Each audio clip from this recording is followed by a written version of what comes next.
No, me gustan a mí estos fragmentos cortitos que entre sintonía y sintonía nos coloca Amalio Varela. Como me gusta, Amalio, estos trocitos que nos saca también y que me los descubre por las mañanas Rubén Folguera. Me dice por las mañanas, mira lo que ha dicho Begoña Gómez. Digo, pues vamos a recordarlo. Tema importante, Rubén, ¿cómo estás? Muy buenas tardes. Buenas tardes.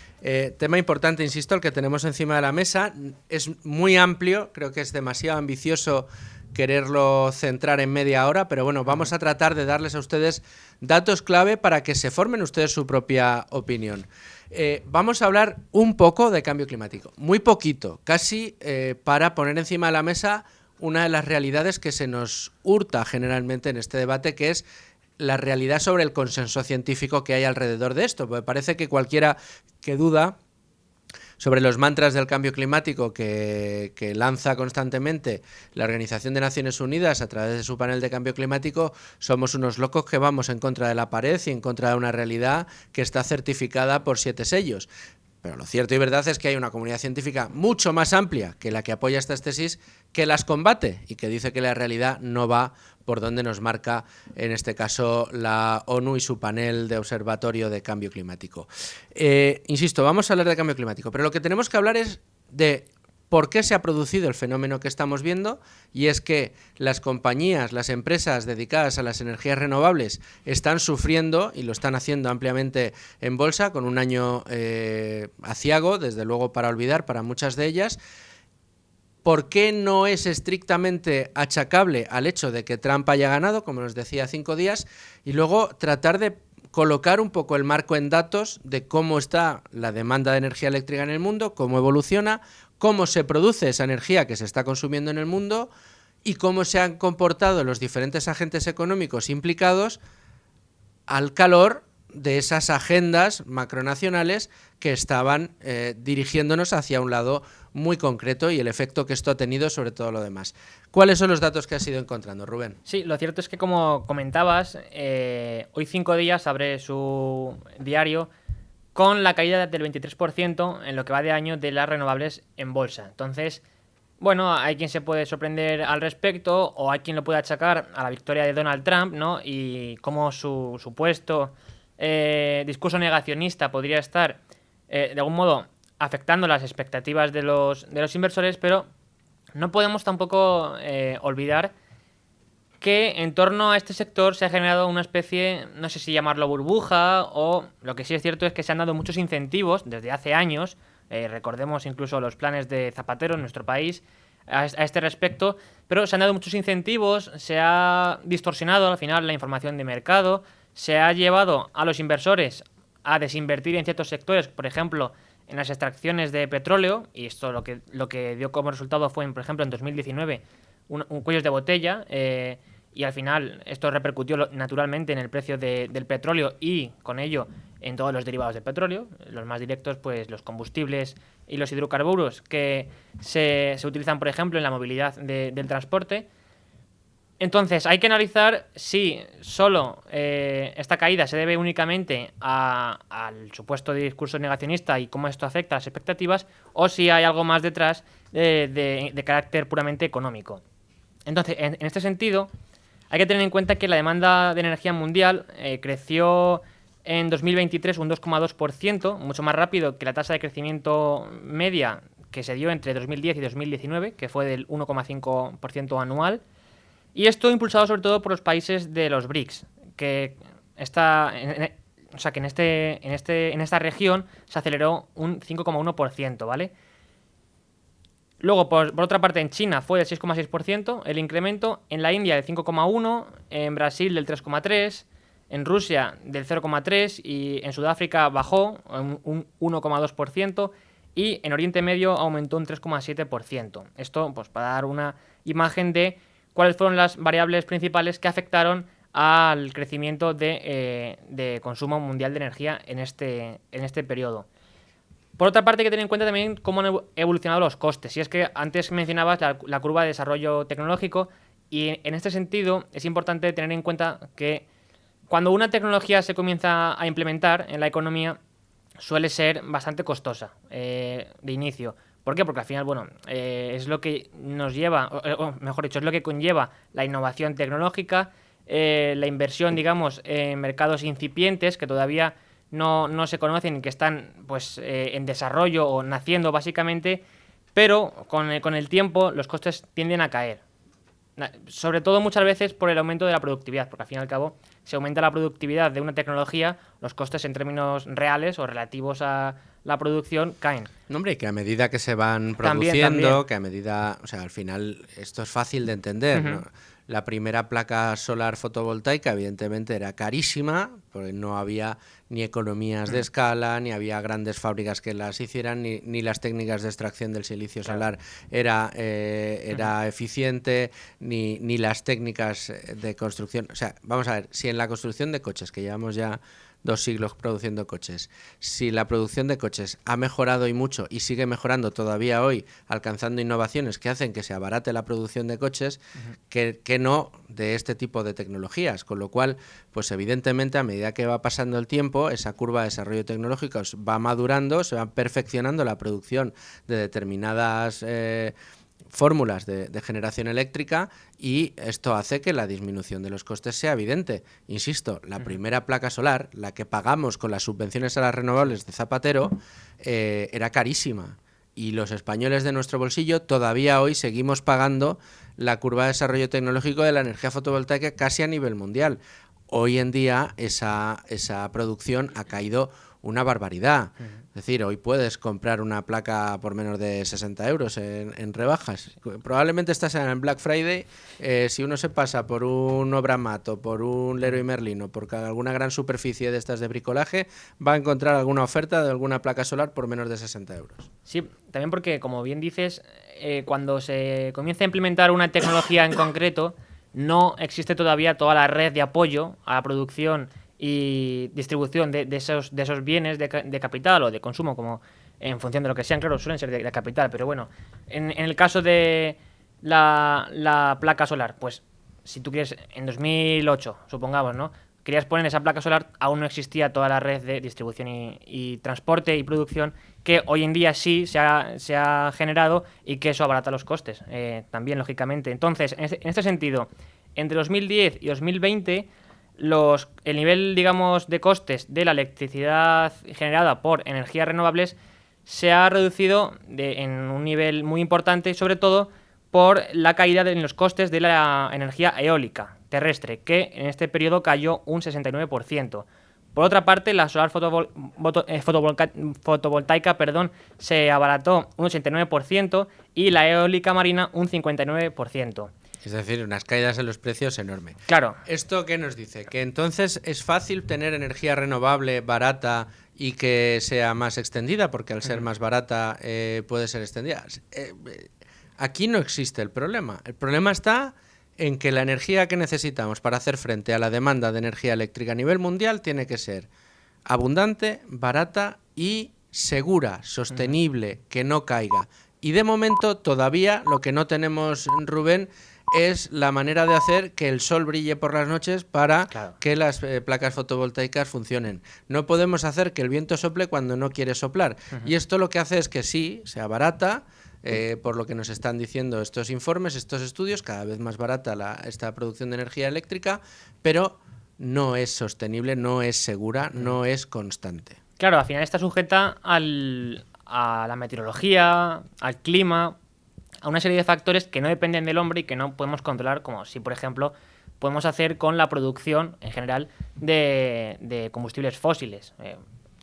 Que más que menos...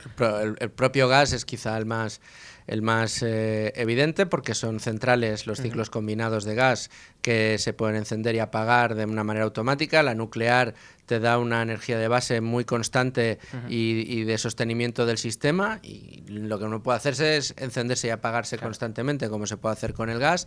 En definitiva, una serie de energías que, Rubén, de hecho, a día de hoy, si le añadimos la hidráulica, que es tradicional, lleva toda la vida, ha sido la renovable de toda la vida y está ya muy instalada y extendida y amortizada, estaríamos hablando que entre combustibles fósiles e hidráulica estaríamos cerca del 85% de la producción energética mundial. Claro, si lo que estamos viendo es que cada vez hay más demanda, que el 85% de esa demanda depende de hidrocarburos y de la hidráulica, y lo que queremos es cargarnos ese tipo de producción para favorecer las renovables que todavía no son capaces de cubrir más que un 10%, 11% de la demanda mundial, ahí tenemos un problema, claro. Claro, y luego también hay que ver si la energía renovable y cuáles y de qué modo son capaces de algún modo asemejarse a la productividad por unidad instalada y por hora de otras tecnologías como puede ser la nuclear o la de hidrocarburos o las centrales hidráulicas, las de ciclo combinado, que son las que más, yo creo, se extrae energía de ellas para consumo ciudadano e industrial. Pero lo que también hay que ver es cómo ha aumentado la inversión en energías renovables en estos años. Entonces, las inversiones globales a nivel mundial han pasado de los 50.000 millones de dólares en 2004 a los 300.000 millones de dólares en los últimos años, 2020, 2021, 2022. Esto supone 3 veces más que lo que ha crecido la inversión en combustibles fósiles en este mismo periodo. En concreto, la nueva inversión mundial en energías renovables se ha disparado hasta los 358.000 millones de dólares en los 6 primeros meses de 2023, que, comparado con el primer semestre del 2022, supuso un aumento del 22%, y además registró un máximo histórico para cualquier periodo semestral. Del mismo modo, hay que tener en cuenta que de este total, 335.000 millones de dólares se destinaron al despliegue de proyectos tanto a nivel, de financiación de grandes proyectos de energía solar, tanto como a proyectos de menor escala, también en energía solar, sobre todo es lo que más se destaca en los informes de la Agencia Internacional de Energías Renovables. Y esta cifra que acabo de dar supone un 14% de aumento en los 6 primeros meses de 2023 respecto a los 6 primeros meses de 2022. O sea, que en el último año, de los que hay registros, el incremento de la inversión en materia renovable ha sido de un 14%. Sí. Crecimiento de la inversión enorme. ¿Qué ha sucedido en el mercado de los hidrocarburos? En el mercado de los hidrocarburos, la evolución, sobre todo hay que tener en cuenta en este sentido, viene también un poco aparejada a la demanda, que la demanda de petróleo, por ejemplo, sigue creciendo pero se ralentiza, y en este sentido la inversión en hidrocarburos también naturalmente se está frenando. Ahí hay que tener en cuenta lo que comentaba al principio, y es que se han dado muchos desincentivos a que los inversores decidan poner su dinero en proyectos de extracción de petróleo, por ejemplo.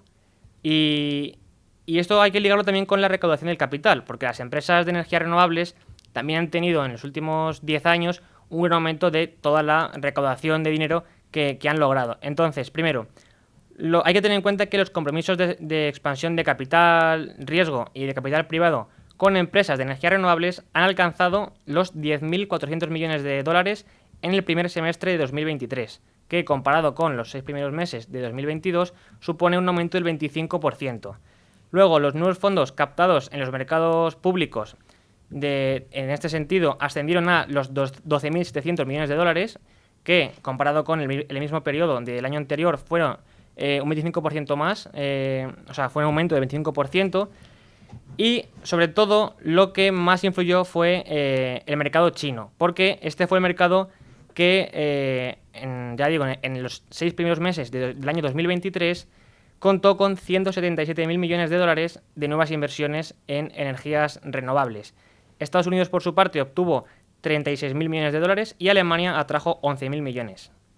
Esto es los flujos de capital que se han ido a las energías renovables. Lo que tenemos es un mercado, el de las energías renovables, que está atrayendo inversiones, que está atrayendo la atención del capital riesgo, que está atrayendo una muy buena parte del capital público que se va recaudando, entre otras cosas, como contábamos antes con Beatriz, en impuestos medioambientales que se cobran en las sociedades desarrolladas como la europea, y en las que más contenido tienen precisamente el asunto de las famosas emisiones, pero al mismo tiempo que estamos cebando de dinero toda esta industria, aquella que todavía tiene que soportar el peso del 85% de la producción de energía eléctrica a nivel mundial sigue desincentivada y continúa reduciendo la inversión, al menos conforme a la cantidad de energía que tiene que producir. Y esto lo que produce, Rubén, a fin de cuentas, es una distorsión enorme del sistema. ¿Por qué? Pues porque tienes una industria como la renovable que se ha visto sobredimensionada, que todavía no es capaz de cubrir una demanda de energía creciente y que además, de nuevo, se requiere ya no que sea barata, sino que sea segura, es decir, que no tenga picos y que haya momentos en los que no, claro, de noche y sin que sople el sol, por mucho molino y mucha placa solar fotovoltaica que tengas instalada no funciona. Como no tengas una nuclear, una de gas, una de carbón, no vas a estar. Y si la de gas, la de carbón y la nuclear cada vez incentivas menos la inversión, harás que sea más cara la producción en este tipo de energías. Con lo cual, la planificación a nivel mundial está mal. Y lo que sucede, al menos por los datos que tenemos encima de la mesa, es que cuando lees en un periódico que las empresas de energía renovable están cayendo, es porque a lo mejor en el mercado se empieza a percibir que el volumen que ocupan en función de lo que luego realizan como actividad diaria o de la energía que van a cubrir está desequilibrado, y si están sobrefinanciadas, pues el mercado les castiga en bolsa. Más allá, insisto, de las decisiones que tome Trump. Son las irregularidades que se han producido en el mercado energético y que hacen precisamente que mientras el incremento de la demanda de petróleo hace que todavía sea necesario la industria de los hidrocarburos, porque además resulta que el 85% de la demanda la están cubriendo con su actividad, ahí lo tienes totalmente desincentivado. Ahí no estás metiendo capital, ahí no estás metiendo industria, ahí estás haciendo que se pierdan competidores, que las empresas con menos músculo tengan que ir desapareciendo y que las que tienen más músculo la atraigan, con lo cual vas reduciendo la oferta en ese sentido. Y si reduces la oferta en ese sentido, ¿qué es lo que sucede? Pues que la energía que producen es más cara, porque al haber menos operadores es más cara. Mientras en las renovables sucede todo lo contrario. El dinero público, privado, como tienes una gran agenda que dice que todo va a tener que pasar por ahí y que lo demás lo vas a hacer desaparecer, todo el dinero va concentrado a las empresas de energías renovables. ¿Qué pasa? Que cuando no son capaces de cubrir más que un 9-10% de la demanda de energía eléctrica a nivel mundial y tienes empresas sobredimensionadas, al final tiene que verse por algún sitio, y es cuando nos encontramos noticias como las que hemos leído hoy. ¿Qué te parece, Rubén, si analizamos esta problemática más en profundidad con Javier Santa Cruz, analista, inversor, profesor universitario, amigo de esta casa, además, como siempre digo, y me gusta mucho porque le gusta el sacar pecho, agricultor de éxito? Javier Santa Cruz, ¿cómo estás? ¿Qué tal, Luis Fernando? ¿Cómo estamos? Buenas tardes. ¿Cómo va la cosecha? Bueno, pues ya empezando con la aceituna, o sea, por el momento bastante bien. O sea, este año se puede decir... Ese bastante ha sonado muy bien, ¿eh? No, pero para eso que dicen siempre que los agricultores somos muy agoreros, que es verdad, por lo menos este año hay que sacar pecho de que es algo que está funcionando, y probablemente conforme nos vayamos metiendo más en campaña lo veremos de forma más clara. Así que nada, buenas noticias. A ver si vamos recuperando la aceituna y nos baja un poquito el aceite de oliva, que está muy caro. Javier, creo que has podido estar escuchando un poco el tema que tenemos en el día. Nos desayunábamos con esa noticia que hablaba de una caída importante a lo largo del año en empresas dedicadas a las energías renovables. Solaria y Acciona eran los ejemplos más evidentes. Nosotros estábamos tratando de hacer un análisis, Javier, poniendo encima de la mesa un poco un esquema sencillo. ¿Cuál es la demanda a nivel mundial? ¿Qué está sucediendo? ¿Si está creciendo o no está creciendo? ¿Cuáles son las fuentes de energía que están satisfaciendo esa demanda de energía a nivel mundial? ¿Y cómo han ido los flujos de inversión durante estos últimos años a un tipo de energía y a otro? Resulta que al que cubre el 10% se les está yendo el 30 al 40% de incremento de inversión al año, y en cambio el que tiene que cubrir el 85% de la demanda de energía eléctrica o se estanca o crece muy poquito.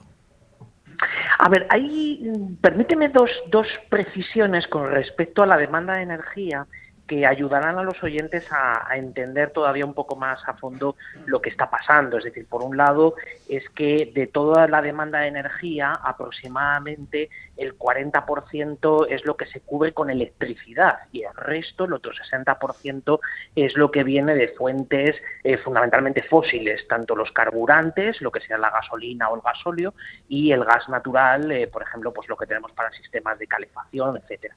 Entonces, en la parte eléctrica se ha hecho muchísimo en los últimos años porque desde el año 1990 la reducción de emisiones ha sido muy importante. De hecho, la sustitución también de combustibles fósiles por energía procedente de fuentes renovables, como puede ser el caso de la solar fotovoltaica o de la eólica o incluso también de la hidráulica, que es una de las fuentes tradicionales que tenemos, y por supuesto la nuclear, pues ahora mismo son los protagonistas indiscutibles del mix de generación eléctrica.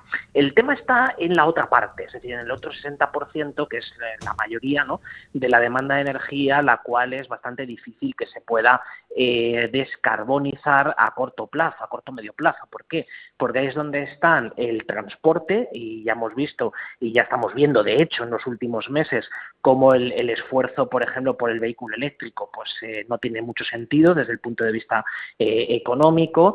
El esfuerzo incluso por la introducción de gases renovables, pues está caminando, pero todavía a un ritmo relativamente lento, y por tanto pues es lo que los países petroleros y gasistas ya compraron esa opción, ¿no?, si hablamos en términos financieros, de que para los objetivos que nos hemos puesto, tanto de 2030, 2035, 2040 y 2050, no seamos capaces de prescindir del combustible fósil, pues todos esos barriles adicionales de petróleo o esos millones de metros cúbicos de gas, pues desde luego no van a costar a un precio cercano a cero, sino que sea un precio cercano, no diría infinito, pero sí a un precio bastante elevado. Un precio bastante elevado que lo que está haciendo precisamente es distorsionar, y aquí yo creo que tú tienes una visión mucho más precisa de la que tengamos aquí nosotros. Pero al final los precios, Javier, no dejan de ser la información que maneja el mercado para asignar pues no sé, las ventas hacia un lado o hacia el otro.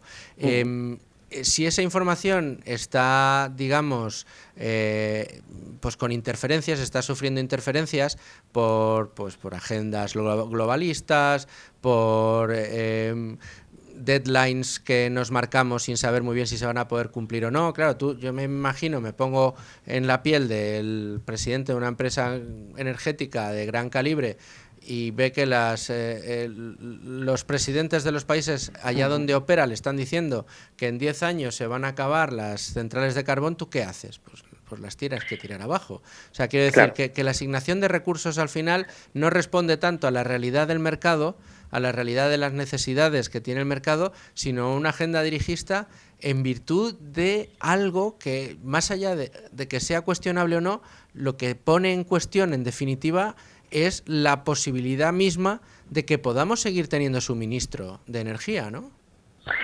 En realidad es una mezcla de tres cosas. Es decir, por un lado está efectivamente cuestiones de planificación central, como es el caso de poner objetivos de descarbonización. Eso no tiene más historia que la que hemos visto en los últimos años, de que además algunos de los objetivos pues ya nos han cumplido o ya vamos tarde para cumplirlos, y por tanto volvemos a lo de siempre, es decir, la dificultad de hacer cálculo económico cuando no hay mercado, sino que lo que hay son objetivos fijados por parte de un político, de un burócrata o de un funcionario. Está en segundo lugar la cuestión que sí creo que es una dinámica de mercado ciertamente lógica, que era hacer una parte del proceso de descarbonización e investigar en nuevas energías. O sea, al final siempre las revoluciones tecnológicas han ido acompañadas de revoluciones energéticas. Si se revoluciona la energía, Totalmente. eso produce revolución industrial y por tanto se producen nuevos mercados, nuevos productos, nuevos servicios. O sea, yo creo que eso también ha sido un componente muy importante. Y luego, en tercer lugar, está la enorme dispersión que hay en materia de política energética y también de política industrial entre los diferentes países, ¿no? O sea, Europa ha querido tomar el liderazgo solamente representando apenas un 10% de las emisiones a nivel global, teniendo en cuenta también que hay una relación no precisamente científicamente totalmente contrastada entre las emisiones y que se produzca un calentamiento global. En fin, hemos llegado a un punto en el que todo esto nos lo estamos cuestionando. De hecho, la futura Comisión Europea probablemente cuestiona algunas de las cosas que se han hecho en estos últimos años, de como ellos llamaban, de ambición climática.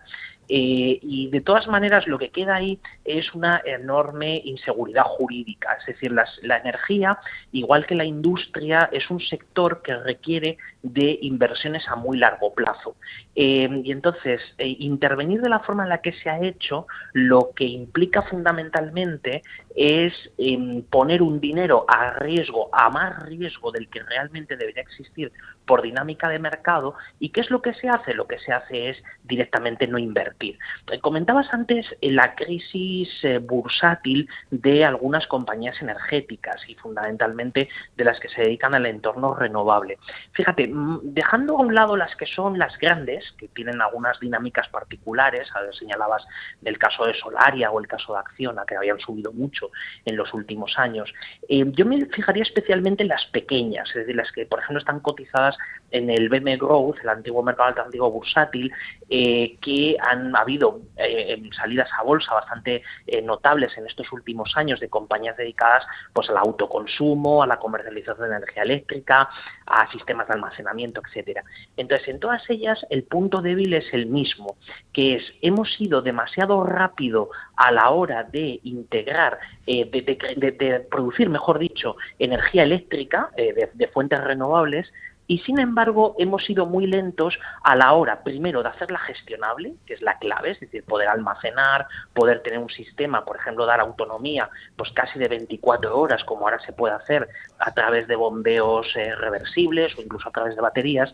Y entonces, ¿qué es lo que ha terminado pasando? Que ha llegado a un cuello de botella. Y ese cuello de botella es, por un lado, la falta de redes. Hay un problema con las redes tanto de transporte como de distribución de energía eléctrica, poder llevar la energía desde donde sobra hacia donde falta. Y luego, por otro lado, al no haber almacenamiento, tienes que vender la energía a los precios del mercado de diario, ¿no? Y entonces, esos precios del mercado diario han colapsado. Es decir, desde el año pasado hay horas del día, ahora ya menos, porque en estos últimos meses están subiendo los precios de la electricidad en el mercado mayorista español, pero habían prácticamente llegado a cero. Entonces, claro, eso se come cualquier business plan, cualquier rentabilidad proyectada en un plan de negocio. Por supuesto. Javier Santa Cruz, amigo, muchas gracias por estar con nosotros en Con Ánimo de Lucro y explicarnos las cosas tan bien como lo haces normalmente. Un placer, gracias, un abrazo. Y nosotros de aquí nos vamos a los mercados.